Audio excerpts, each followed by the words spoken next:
আসসালামু আলাইকুম এভরিওয়ান, স্বাগতম সবাইকে।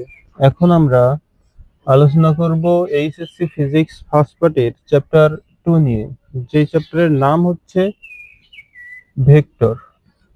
এখন আমরা ভেক্টরের যে টপিকগুলো নিয়ে আলোচনা করব সেগুলো হচ্ছে ঘূর্ণন বল, কৌণিক বেগ, কৌণিক ভরবেগ, ভেক্টরের যে যোগের সূত্রগুলো আছে সেই সূত্রগুলো কি কি, সাধারণ সূত্র, ত্রিভুজ সূত্র, বহুভুজ সূত্র, সামান্তরিক সূত্র, এবং আরেকটা জিনিস নির্ণয় করব, সেটা কি লব্ধির মান এবং লব্ধির দিক।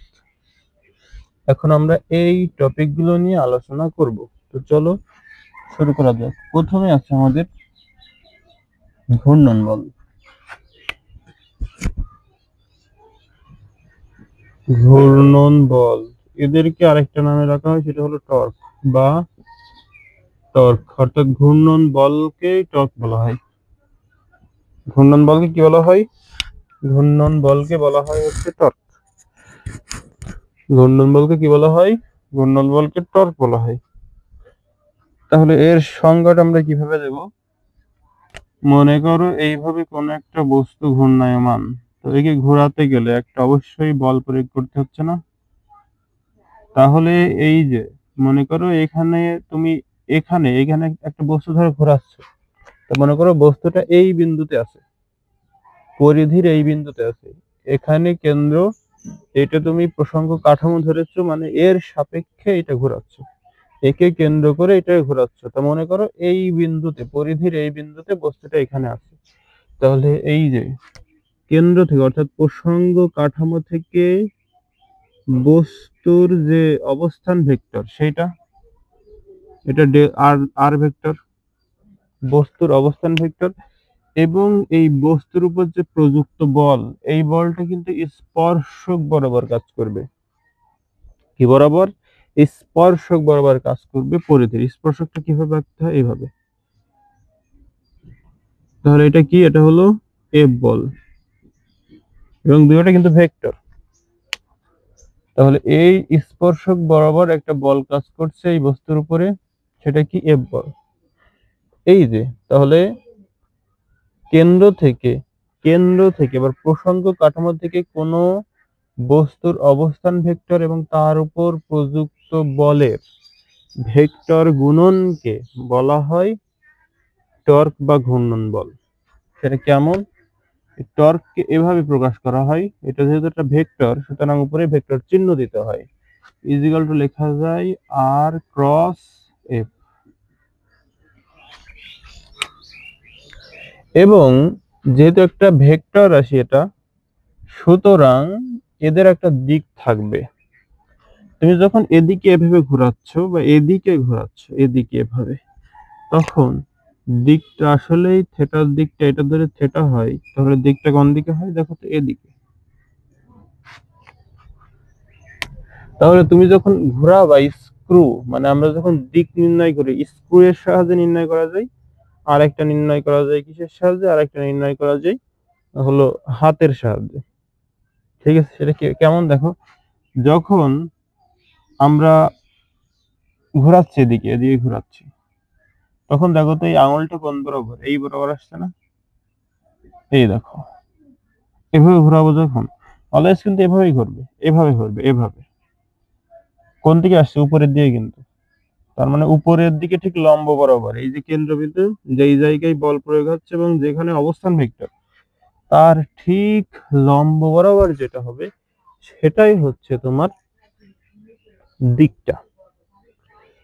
অথবা আমরা স্ক্রু যদি মনে করি এটা স্ক্রু হয়, তাহলে স্ক্রুকে যখন ঘোরাবা তুমি এখানে ওই টেস্টার দিয়ে, তখন কি হয়? ধরো স্ক্রু এখানে লাগানো আছে, হ্যাঁ, যখন তুমি এরকম ভাবে ঘোরাবা তখন দেখো যে উপরের দিকে ওটা আসছে। এইটাই কিন্তু দিক, উপরের দিকে লম্ব বরাবর। তো এইটার মান আছে, আমরা যদি ক্রস গুণনের মান হয়, এই ভেক্টর এর ভেক্টর মান তার সাথে সাইন থেটা এর গুণফলের সমান হয়। ঠিক আছে? এবং এদের যে দিক, সেই দিকটা প্রকাশ করতে এরকম ইটা ক্যাপ ব্যবহার করা হয়। তাহলে এটা হলো কিন্তু আমাদের টর্ক। এখন এই এফ কে আবার ভাঙানো যায়, এফ সমান লেখা যায় এম এ। এবং যদি অভিকর্ষ ত্বরণ থাকে তাহলে এই এফ সমান লেখা যায় mg। যেহেতু একটি ঘূর্ণন বল, সুতরাং যদি আমাদের ত্বরণ দেওয়া থাকে তাহলে যখন আমরা ম্যাথ করব তখন সূত্র ভাঙানোর প্রয়োজন হতে পারে। মান যাতে দেয়া থাকে সেইটাই কনভার্ট করে নিতে হয় সূত্রগুলোকে, সেটা আমরা যখন ম্যাথ করব তখন দেখব। এরপর আছে হলো কৌণিক বেগ। কৌণিক বেগ, সাধারণ বেগটা কি বলতো? সাধারণ বেগটা হলো সরণের পরিবর্তনের হার। সরণের পরিবর্তনের হার কি বলা হয়? বেগ। এটা হলো বেগের সূত্র সাধারণ। এখন আমরা কৌণিক বেগ মানে কোণের সাথে সম্পর্কিত থাকবে, তাহলে মনে করো আমরা নির্ণয় করছি এখান থেকে এতটুকু, এইটুকুই কিন্তু কৌণিক সরণ অর্থাৎ ডি থেটা। এইটুকু কিন্তু হচ্ছে কৌণিক সরণ বা ডি থেটা। তাহলে যদি বেগ সমান হয় সরণের পরিবর্তনের হার, তাহলে কৌণিক বেগ কি হবে? কৌণিক সরণের পরিবর্তনের হার। অর্থাৎ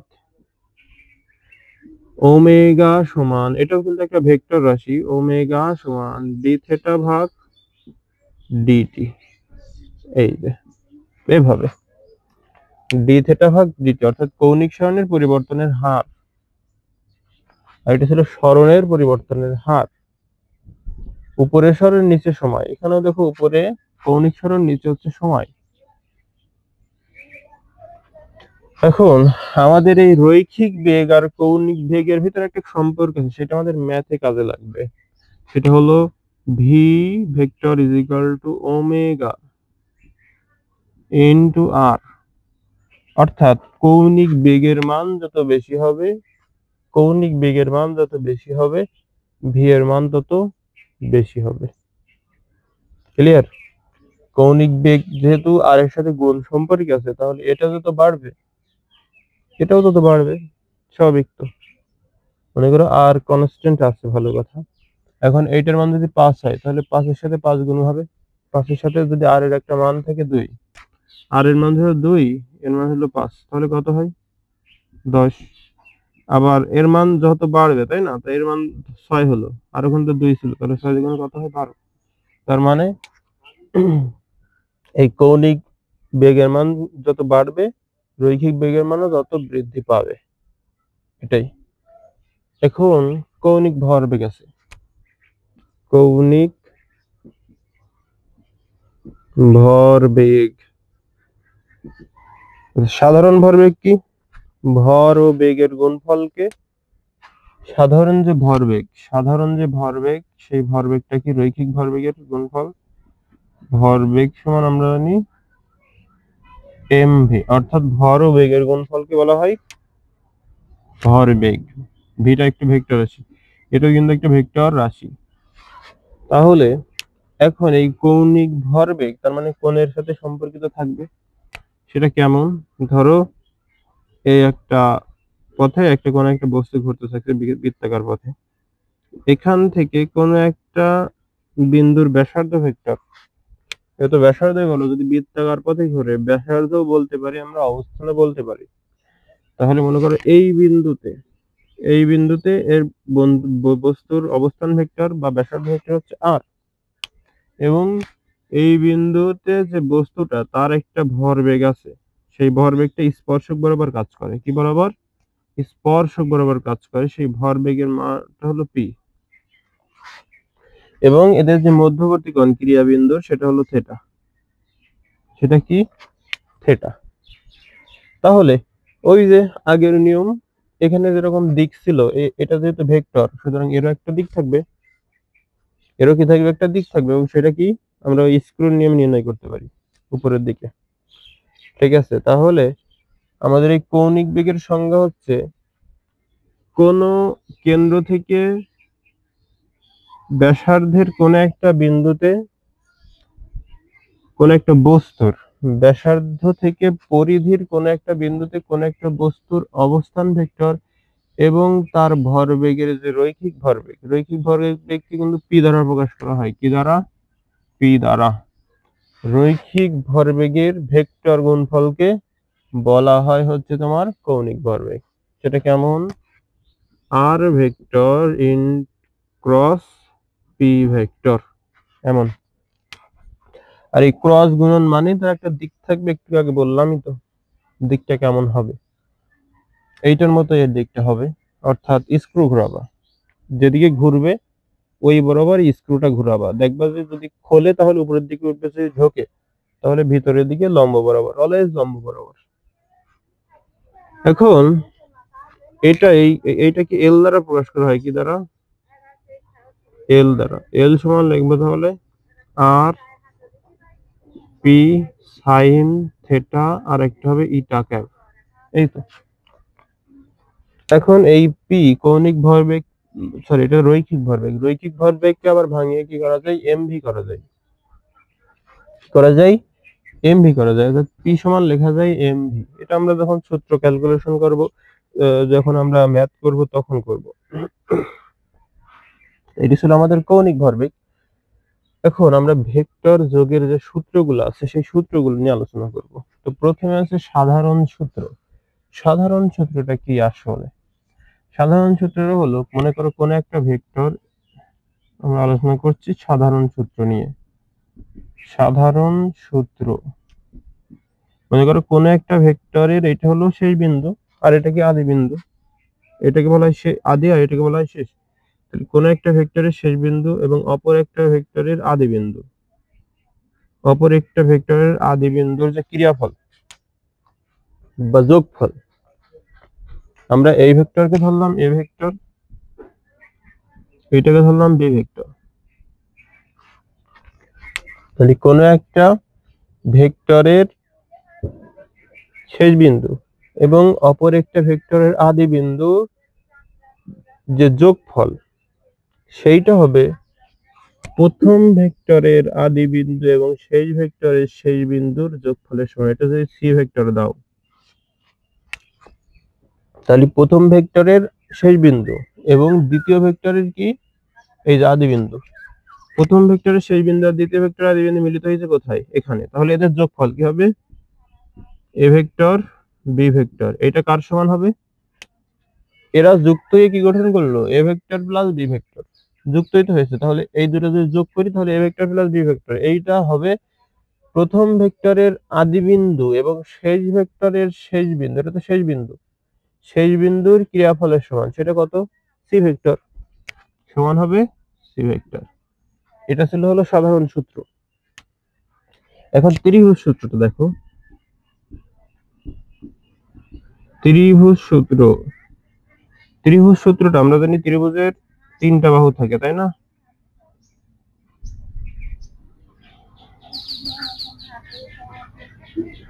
তো মনে করো এটা একটা ত্রিভুজ, ত্রিভুজের তিনটা বাহু থাকে, তিনটা বাহুতে একই ক্রমে সজ্জিত মনে করো দুইটা ভেক্টর এবং একটা হলো বিপরীত ক্রমে সজ্জিত।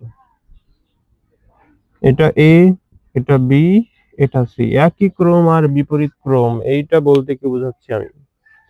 তুমি যতক্ষণ ঢুকতে পারবা একটা ভেক্টর থেকে যাত্রা শুরু করে, যতক্ষণ তুমি ঢুকতে পারবা ততক্ষণ একই ক্রমে থাকবে। এইটা হলো ঢোকার পথ, বুঝা গেল? এইটা কি? ঢোকার পথ। তাহলে দেখো যে তুমি এখান থেকে যাত্রা শুরু করো, এমনি যেতে পারছো, আবার এখান থেকে এমনি যেতে পারছো, কিন্তু এখানে আর যেতে পারছো না, রাইট? পাচ্ছ কি?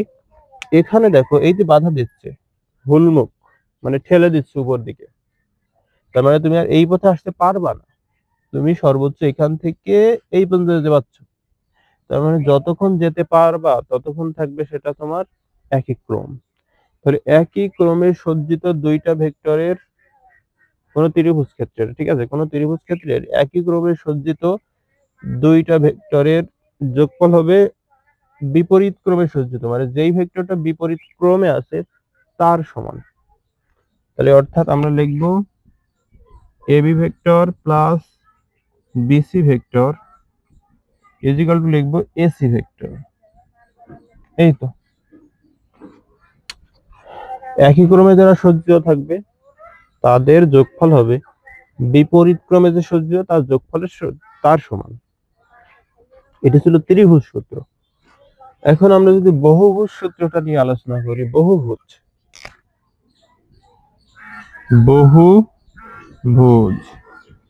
এই সূত্রটা নিয়ে আলোচনা করবো এখন আমরা। তো মনে করো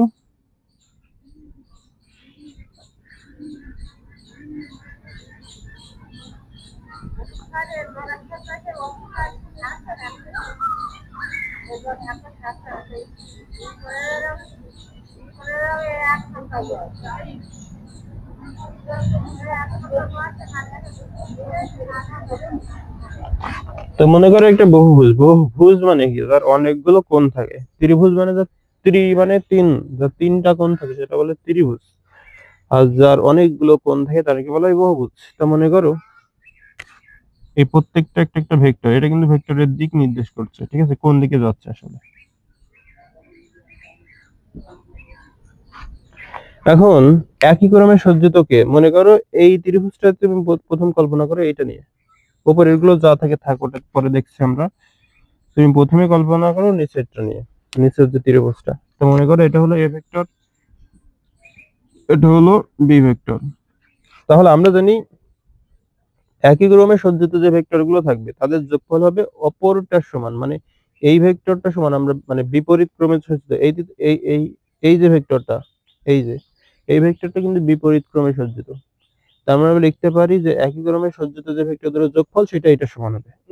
তার মানে এই ভেক্টরটা সমান আমরা লিখতে পারি A vector plus B vector. কোন ভেক্টরটা? এই ভেক্টরটা, কিন্তু এই যে। আবার মনে করো এইটা হলো সি ভেক্টর। তাহলে দেখো তো আবার এইটা আর এইটা একই ক্রমে না? দেখো তো এমনি গিয়ে তুমি এমনি যেতে পারছো, মানে এইটা আর এইটা হচ্ছে একই ক্রম। তাহলে এই ভেক্টরটা কি হবে? এটা কিন্তু বিপরীত ক্রম। দেখো এমনি যেতে এ বাধা দিবে, বা এমনি যেতে যেতে এখানে যে আসবা এ বাধা দিচ্ছে, মানে এইটা হলো বিপরীত ক্রমে সজ্জিত। তাহলে এটা যদি বিপরীত ক্রমে সজ্জিত হয় তাহলে আমরা জানি একই ক্রমে সজ্জিত ভেক্টর গুলোর যোগফল হবে বিপরীত ক্রমে যেটা সজ্জিত থাকবে তার সমান। আমরা লিখতে পারি এই ভেক্টর যোগ এই ভেক্টর সমান এই ভেক্টর। তার মানে এখানে লিখতে পারবো আমরা A vector plus B vector plus C vector. এখানে যদি ডি ভেক্টর হয় তাহলে কি হবে বলতো? আবার দেখো এইটা আর এইটা একই ক্রম, এমনি যে আবার তুই এমনি যেতে পারছো, তার মানে এই পর্যন্ত। আবার এইটুক এই ত্রিভুজটা, এই ত্রিভুজটার ক্ষেত্রে এইটা এই বাহুটা আর এই বাহুটা কি একই ক্রম। তাহলে তোমরা লিখতে পারো কি A vector plus B vector plus C vector plus D vector সমান কোন ভেক্টর? এই ভেক্টর, কারণ এটা বিপরীত ক্রম। ঠিক আছে, তাহলে এটা লিখবা কি A vector plus B vector plus C vector plus D vector, এটা। এখন আবার এখানে যদি ই ভেক্টর দাও তাহলে এটা সমান কি লিখতে পারবা? এই যে এইটা আর এইটা দেখো আবার একই ক্রম, এই ভেক্টরটা আর এই ভেক্টরটা। তাহলে লিখতে পারবা A vector plus B vector plus C vector plus D vector plus E vector সমান এই ভেক্টর।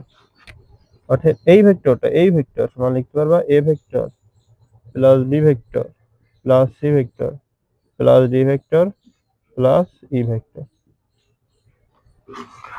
সোজা, সিম্পল। এখন আমরা আলোচনা করব সামান্তরিক সূত্রটা নিয়ে। সামান্তরিক সূত্র।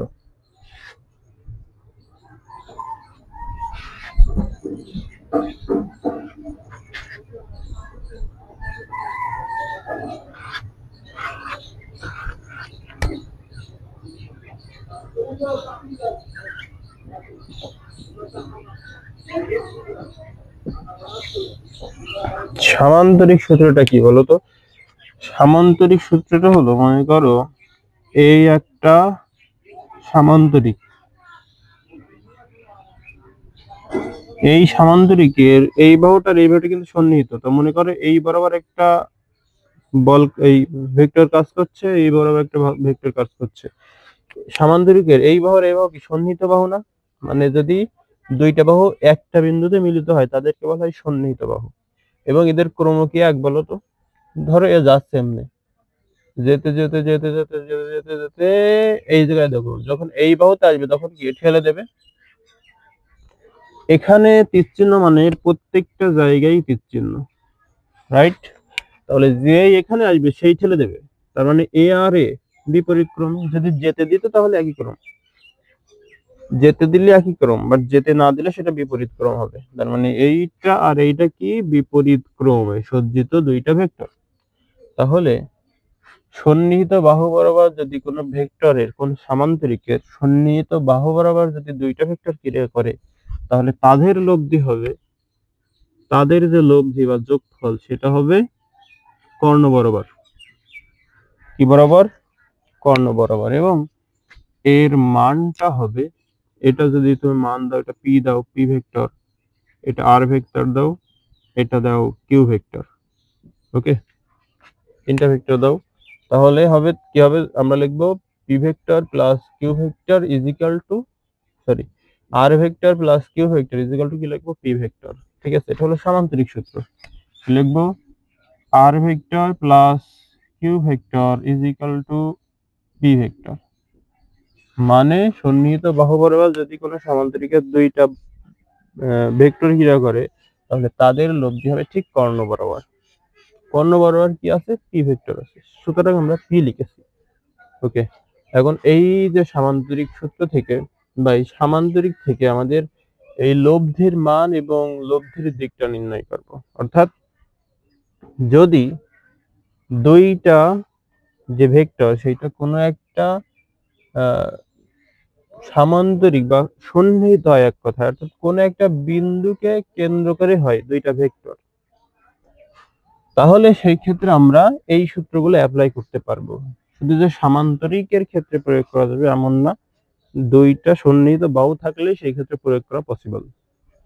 তাহলে সেটা কেমন সেটা আমরা দেখি। আমরা এর জন্য অতিরিক্ত একটা অংশ এখানে বের হবে লম্ব করার জন্য। ঠিক আছে, এটা তো লম্ব না, লম্ব মানে 90 ডিগ্রি হতে হবে। এইটা মনে করো 90 ডিগ্রি হয়ে গেল।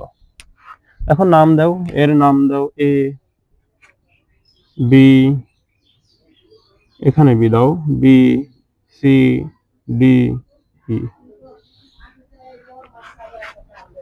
এখানে একটা জিনিস লক্ষণীয়, এইটা যদি আলফা হয়, এই কোণটা যদি আলফা হয়, মনে করো এই টোটাল কোণটা হচ্ছে আলফা, তাহলে এই কোণটাও কি হয় বলতো? আলফা। কারণ এটা হলো সন্নিহিত অনুরূপ কোণ। অনুরূপ কোণ মানে একই বাহুতে অবস্থিত দুইটাই।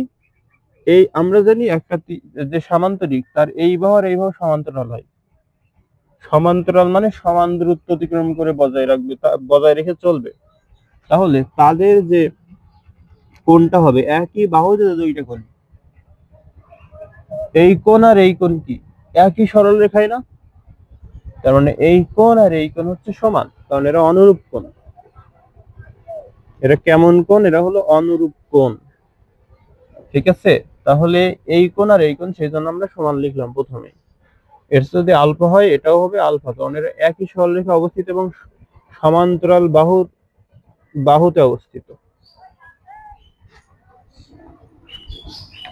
তাহলে এখন দেখো, আমরা যদি এখানে প্রথমে এ সি ই এই ত্রিভুজটা নিয়ে কাজ করি, মনে করো প্রথমে এটা নেই, প্রথমে আমরা কাজ করছি এ সি ই ত্রিভুজ। কেন? কারণ এখানে একটা সমকোণ আছে তাই। এই যে এটা কিন্তু একটা সমকোণ, সমকোণের সাথে আছে হলো দুইটা ত্রিভুজ, একটা হলো এ সি ই আর একটা কি বি সি ই। তাহলে প্রথমে আমরা বড় ত্রিভুজটা নিয়ে কাজ করবো, এ সি ই ত্রিভুজে। ঠিক আছে, কোন ত্রিভুজ? ত্রিভুজ এ সি ই। ত্রিভুজ এ সি ই তে পিথাগোরাসের সূত্র অ্যাপ্লাই করব। কার সূত্র? পিথাগোরাস, পিথাগোরাসের সূত্র হতে। তো এখানে যদি পিথাগোরাসের সূত্র অ্যাপ্লাই করো, এটা যদি সমকোণ হয়, সমকোণের বিপরীত বাহুটা হচ্ছে আমাদের অতিভুজ। তাহলে পিথাগোরাস বলছে অতিভুজ স্কয়ার সমান লম্ব স্কয়ার প্লাস ভূমি স্কয়ার হবে। তাহলে এখানে আমরা যদি এই কোণটাকে থিটা ধরে নিই, এই কোণটা, তাহলে লম্ব হলো থিটার বিপরীত বাহু। এখন আমরা যদি এই যে ভিতরের এইটা কিন্তু কাউন্ট করছি না, মনে করো এই বাহুটা নাই এখন, সেটা কেমন আমরা যদি এঁকে দিই একটু, ঠিক এমন। এটা হলো সমকোণ, এটা হলো সি, এটা হলো ই, এটা হলো এ, এবং এটা ধরেছি আমরা থিটা। তাহলে সমকোণের বিপরীত বাহুকে বলা হয় অতিভুজ, অর্থাৎ যে বেঁকে থাকবে সে হলো অতিভুজ। থিটার বিপরীত বাহুকে বলা হয় লম্ব, তার মানে এটা হলো লম্ব। এটা কি বাকি থাকবে যেটা, সেটা থাকবে ভূমি। আর যে অতিরিক্ত বেঁকে থাকবে, অতিরিক্ত বেঁকা, অতি মানে কি অতিরিক্ত বেঁকা, এটা হলো অতিভুজ। আর থিটার বাহু সবসময়, থিটার উল্টা বাহু সবসময় হবে লম্ব। অর্থাৎ থিটা যেই বাহুর সাথে থাকবে না সেটাই লম্ব। দেখো তো এই বাহু অর্থাৎ এই বাহু এবং এসি বাহুর সাথে কিন্তু থিটা নেই, তার মানে থিটা এখানে যার সাথে নেই সেইটি হবে লম্ব। এই এর সাথে কোনো থিটা নেই, তাই এই হলো লম্ব এখানে। ক্লিয়ার বিষয়টা? এখন যদি তাই হয় তাহলে পিথাগোরাস বলছে অতিভুজ স্কয়ার সমান লম্ব স্কয়ার প্লাস ভূমি স্কয়ার হবে। অতিভুজ বলতে এসি স্কয়ার, তাহলে আমরা লিখতে পারি AC square is equal two লম্ব স্কয়ার প্লাস ভূমি স্কয়ার। লম্ব মানে কি, লম্ব মানে এই দেখো সিই, সিই ভেক্টর, তাই না? CE square plus C square plus কি হবে এই স্কয়ার মানে ভূমি স্কয়ার, এই স্কয়ার, এরকম হয়। এখন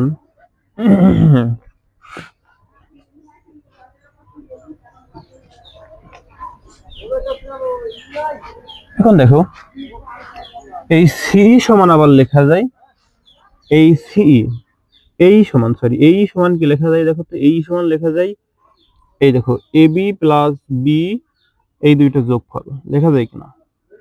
এই টোটাল এই সমান এই ভিতরে কি আছে এতটুকু আর এতটুকু, তাহলে এতটুকু অর্থাৎ এ বি এবং এতটুকু অর্থাৎ বি যদি যোগ করো তাহলে টোটাল এটা পাবা। তাহলে আমরা এই এর পরিবর্তে কি লিখতে পারি, সি স্কয়ার সমান লিখতে পারি এই এর পরিবর্তে লিখতে পারি A B plus B, A B plus BE. Square ছিল সেই স্কয়ার এই, আর এ পাশে এসি স্কয়ার ছিল। এখন এইটা যদি বর্গ করো তাহলে কি হয় দেখো তো, CE square plus A B square plus 2ab into B plus BE square, এরকম না?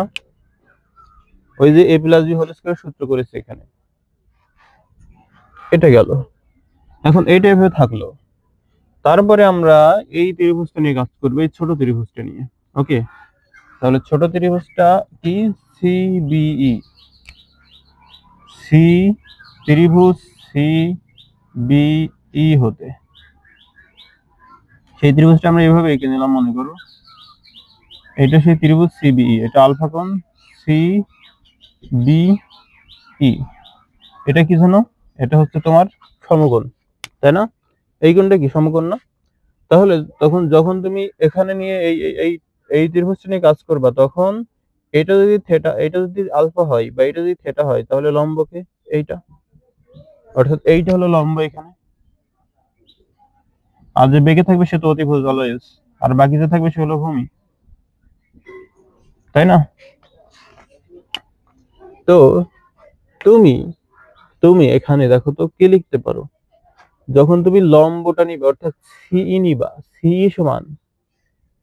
সমান কি লিখতে পারো, আমরা জানি যে এইটা যদি কোণ হয়, এটা যদি কোণ হয় তাহলে লম্ব কার সাথে সম্পর্কিত, লম্ব সাইনের সাথে সম্পর্কিত না? আমরা সাইন থিটা সমান কি জানি, সাইন থিটা, সাইন আলফা সমান জানি লম্ব ভাগ অতিভুজ। এটাই তো জানি। তাহলে লম্ব বলতে কি, এই দেখো যখন সাইন নেব তখন লম্ব বাই অতিভুজ, এই ত্রিভুজটার ক্ষেত্রে কিন্তু, অথবা এই ত্রিভুজ একই কিন্তু, তাহলে যখন সাইন আলফা নিচ্ছি তখন লম্ব বাই অতিভুজ হবে। তাহলে লম্ব কি, আলফার বিপরীত বাহু কোনটা, সি, তাহলে লেখো সি ডিভাইডেড বাই অতিভুজ কোনটা বলো তো, বিসি অতিভুজ, তাহলে লিখবা বিসি। এটা কি সাইন আলফা সমান, হ্যাঁ। এখন আমাদের আসলে মান লাগবে তোমার এখানে যে এই যে মানটা অর্থাৎ সিই এর মান, সিই, সিই এটা তো অতিরিক্ত অংশ তাই না, এতটুকু আর এতটুকু না অতিরিক্ত অংশ, আমরা তো এতটুকু আর এতটুকু অতিরিক্ত অংশ আঁকিয়ে নিয়েছিলাম, সেই জন্য আমাদের এই যে এখানে এতটুকু আর এতটুকুর মান রাখা যাবে না, এইটার পরিবর্তে অন্য কিছু লিখতে হবে। তাহলে আমরা সিই সমান কি লিখতে পারি, এখান থেকে সিই সমান মানে এই যে সমীকরণটা পেয়েছি আমরা, এখানে এই সি এর পরিবর্তে আমরা কিছু একটা বসাবো। ক্লিয়ার? তাহলে সিই সমান লেখা যাবে তোমার আর গুণ, তাহলে নিচে 1 আর এখানে সি, তাহলে আর গুণ করলে C is equal to BC into sine alpha. এটা গেল।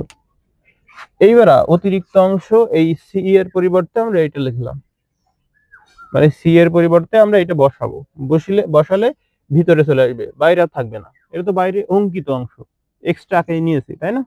ওটা বাদ দিতে হবে। আবার অতিরিক্ত অংশ আরেকটা কি আছে, বিই। তার মানে বিই মানে কি, এটা ভূমি না? বি কি, ভূমি। তাহলে ভূমির সাথে সম্পর্কিত কি, কজ। তাহলে লিখবো কজ আলফা। আবার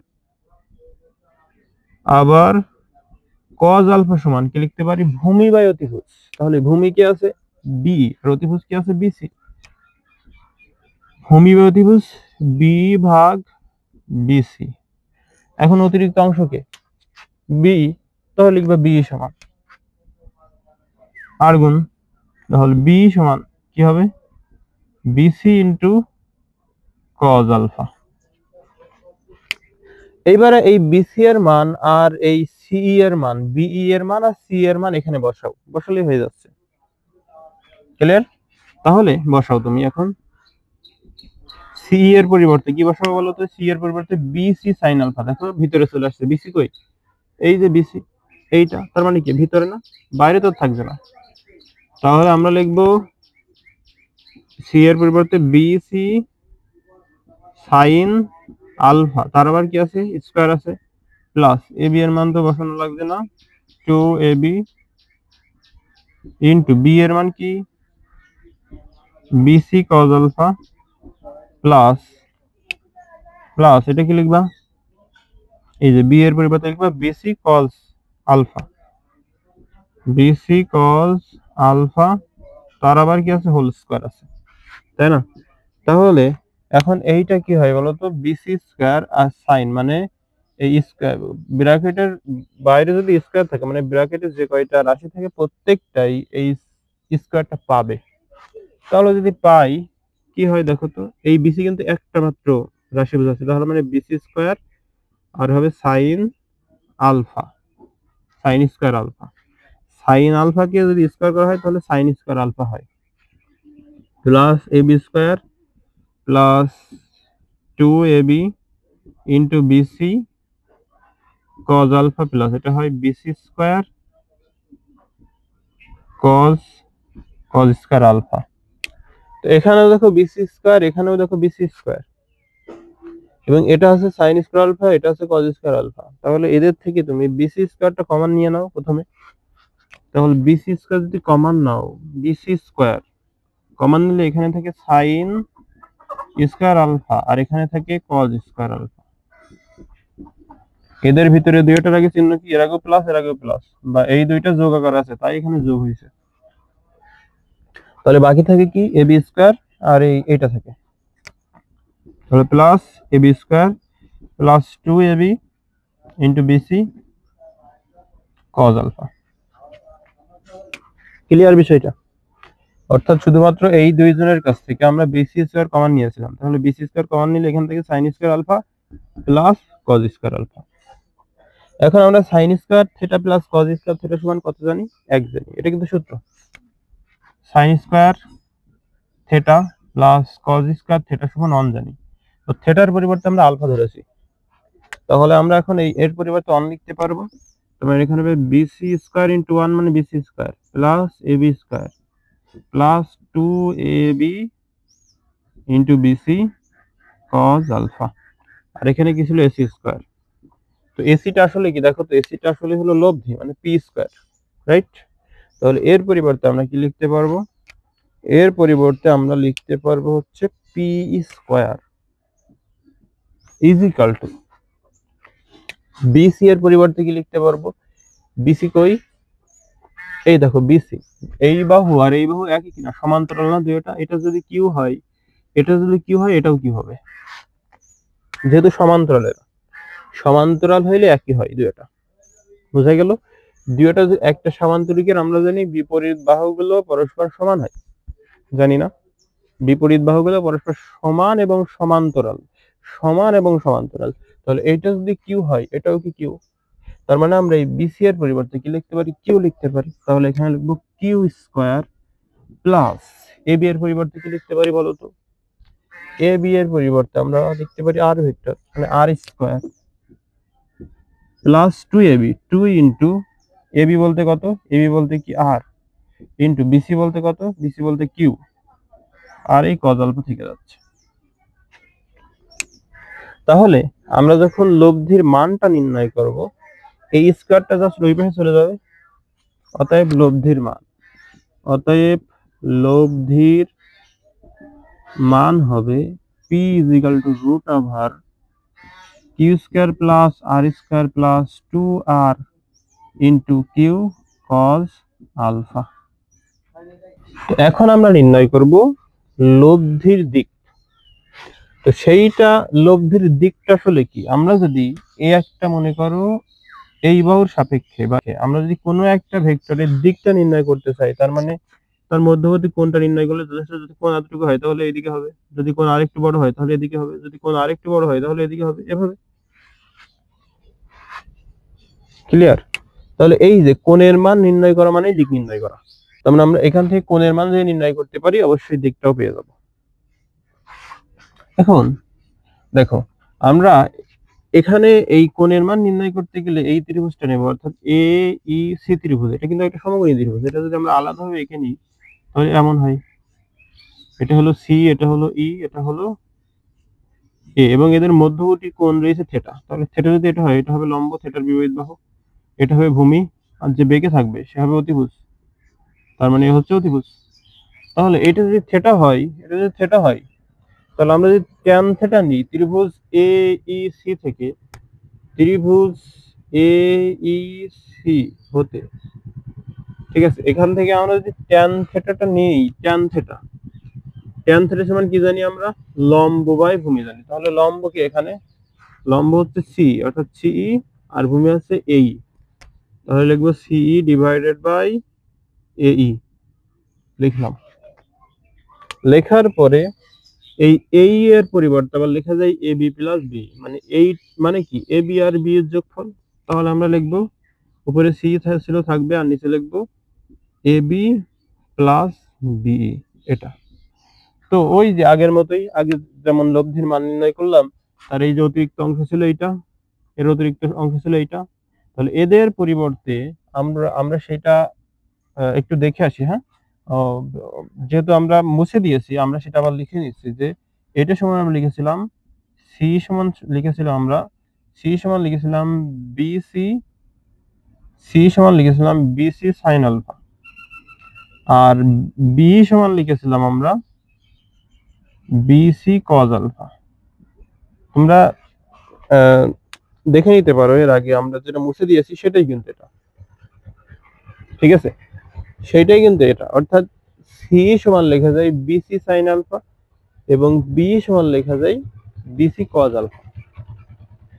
আমরা এদের পরিবর্তে কেন এটা লিখছি, কারণ এটা তো বাইরের অংশ, আমার তো আর প্রশ্নে বাইরের অংশ দেওয়া থাকবে না।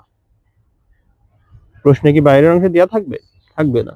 সেই জন্য আমরা বাইরের অংশ, এটা তো অতিরিক্ত অংশ, কেটে নিয়ে রাখিলাম। তাই এদের পরিবর্তে আমরা ভেতরের অংশ যেন আসে সেরকম কিছু নেব, নিয়েছি। বিসি তো ভিতরের অংশ, এই যে ভিতরের অংশ বিসি, এও তো ভিতরের অংশ বিসি, ঠিক আছে। বাইরের অংশটুকু চলে গেলেই হচ্ছে, মানে সিই আর বি এই দুটো বাইরের অংশ, এদের পরিবর্তে আমরা ভেতরে কিছু বসালেই হচ্ছে। ক্লিয়ার? তাহলে দেখো এখানে এই সিই এর পরিবর্তে আমরা লিখবো BC sine alpha, BC sine alpha divided by, এখানে লিখবো এ বি, এ তো ভিতরের অংশে আছে, এই বি এর পরিবর্তে লিখবো BC cos alpha, BC cos alpha. Clear বিষয়টা? এখন এটা যদি বুঝতে সমস্যা হয়, একটু আগে একটু দেখে আসো। এটা আমি বুঝিয়ে দিয়েছি, কিন্তু মুছে দিয়েছি। বোঝানোর পরে ওই যে যখন লব্ধির মান নির্ণয় করছিলাম, তখন এইটা খুব ভালোভাবে বুঝিয়ে দিয়েছি। একটু দেখে আসো যদি বুঝতে অসুবিধা হয়, ঠিক আছে। তাহলে এখন এই বিসি মানে কি বলতো, বিসি মানে কই, সে বিসি কই, এই যে বিসি মানে কি, কিউ ভেক্টর। তাহলে এখানে লিখবা Q sine alpha divided by AB মানে কি বলতো, এবি মানে হচ্ছে আর প্লাস বিসি মানে কি, ওই কিউ, কিউ কজ আলফা। ঠিক আছে বিষয়টা? তার মানে ওই সন্নিহিত বাহু দুইটাই কিন্তু হচ্ছে। ঠিক আছে, আমরা যে সন্নিহিত বাহু দুইটা নিয়েছিলাম, সন্নিহিত বাহু, এরা দুইটা কি কোণে ক্রিয়া করছিল? আলফা কোণে ক্রিয়া করছিল, রাইট? দুইটা সন্নিহিত বাহু, এই যে দুইটা সন্নিহিত বাহু আলফা কোণে ক্রিয়া করছে। একটা হলো কিউ আর একটা হলো আর, একটা হলো কিউ আর একটা হলো আর, দুইটা ভেক্টর। তাহলে ওই দুইটা ভেক্টরই কিন্তু চলে আসছে দেখো, এবং এদের যে মধ্যবর্তী কোণ সেটাই চলে আসছে। ক্লিয়ার বিষয়টা? তাহলে এখান থেকে আমরা খুব সহজেই দিকটা পেয়ে যাব। এটা কি সমান? ট্যান থিটা সমান, এগুলো সবই হচ্ছে ট্যান থিটা সমান। তাহলে এখানে থিটা সমান কি হয়ে যাবে বলতো? এখন আমরা এটাও ট্যান থিটা, হ্যাঁ, তাহলে এখানে লিখবো থিটা সমান, এই ট্যান যখন ওই পাশে যাবে গুণ আকারে আছে, ওই পাশে গেলে ভাগ হবে, সেটা ইনভার্স হয়ে যাবে। ঠিক আছে, এটা মানেই কিন্তু ভাগ বোঝায়। ইনভার্স মানেই কি? ভাগ। তাহলে ট্যান ইনভার্স কি হবে? Q sine alpha divide by p plus q cos alpha. ঠিক আছে, এটাই ছিল আমাদের দিক। এটা কি ছিল আমাদের দিক যে নির্ণয় সেটা। এখন আমাদের এই যে সূত্রগুলো সেইগুলো কিন্তু বিভিন্ন কোণের উপর ডিপেন্ড করে পরিবর্তন হয়, সেগুলো আমরা দেখবো এখন।